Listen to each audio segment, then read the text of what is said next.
ধানের মাজরা পোকা। 3 ধরনের মাজরা পোকা বাংলাদেশের ধান ফসলের ক্ষতি করে, যেমন হলুদ মাজরা, কালো মাথা মাজরা এবং গোলাপি মাজরা। মাজরা পোকার কীড়াগুলো কাণ্ডের ভেতরে থেকে খাওয়া শুরু করে এবং ধীরে ধীরে গাছের ডিগ পাতার গোড়া খেয়ে কেটে ফেলে, ফলে ডিগ পাতা মারা যায়। একে মরা ডিগ বা ডেড হার্ট বলে। গাছে শীষ আসার পূর্ব পর্যন্ত এ ধরনের ক্ষতি হলে মরা ডিগ দেখতে পাওয়া যায়। থোর আসার আগে মরা ডিগ দেখা দিলে বাড়তি কিছু কুশি উৎপাদন করে গাছ আংশিকভাবে ক্ষতিপূরণ করতে পারে। ক্রিসেক রোগের অথবা ইঁদুরের ক্ষতির নমুনার সাথে মাঝে মাঝে মাজরা পোকা দ্বারা সৃষ্ট ক্ষত মরা ডিগ বলে ভুল হতে পারে। মরা ডিগ টান দিলেই সহজে উঠে আসে। এছাড়া ক্ষতিগ্রস্ত গাছের কাণ্ডে মাজরা পোকা খাওয়ার দরুন ছিদ্র এবং খাওয়ার জায়গায় পোকার মল দেখতে পাওয়া যায়। শীষ আসার পর মাজরা পোকা ক্ষতি করলে সম্পূর্ণ শীষ শুকিয়ে যায়। একে সাদা শীষ, মরা শীষ বা হোয়াইট হেড বলে। খরায় বা ইঁদুরের ক্ষতির নমুনা হোয়াইট হেড এর মতো দেখা যেতে পারে।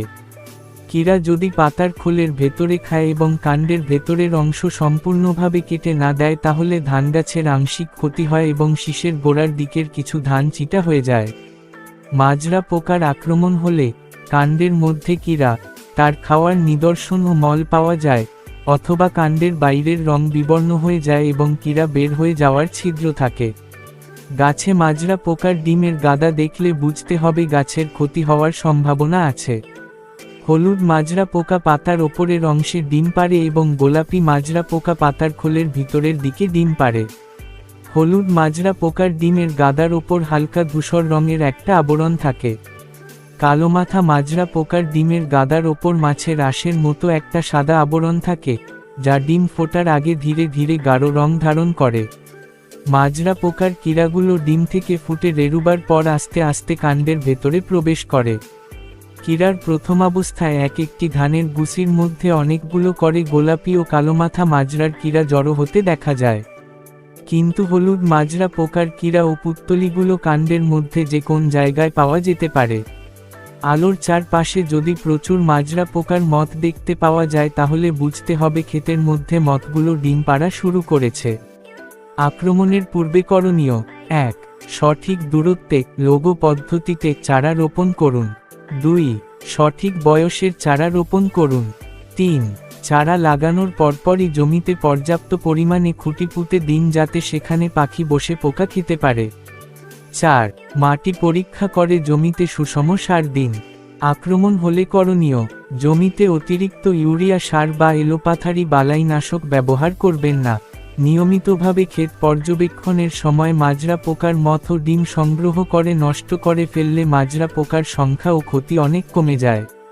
থোর আসার পূর্ব পর্যন্ত হাতজাল দিয়ে মথ ধরে ধ্বংস করা যায়।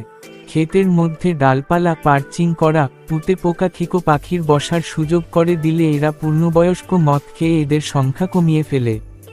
মাজরা পোকার পূর্ণবয়স্ক মথের প্রাদুর্ভাব যখন বেড়ে যায় তখন ধান ক্ষেত থেকে 200-300 মিটার দূরে আলোক ফাঁদ বসিয়ে মাজরা পোকার মথ সংগ্রহ করে মেরে ফেলা যায়।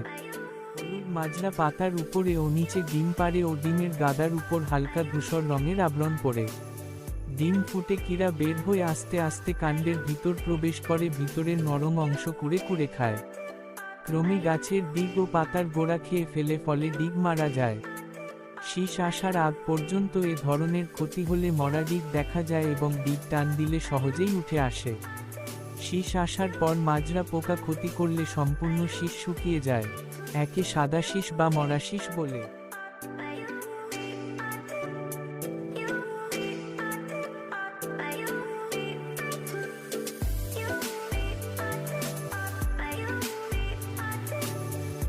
সমাধান: ধানের মাজরা পোকার সেরা সমাধান। হেকেম বাংলাদেশ লিমিটেডের লজিক্যাল ব্যবহারে ধানের কালো ও হলুদ মাথা মাজরার বংশ নিমিষেই হয় ধ্বংস। মাজরা পোকার বংশ লজিক্যাল এ হবে ধ্বংস।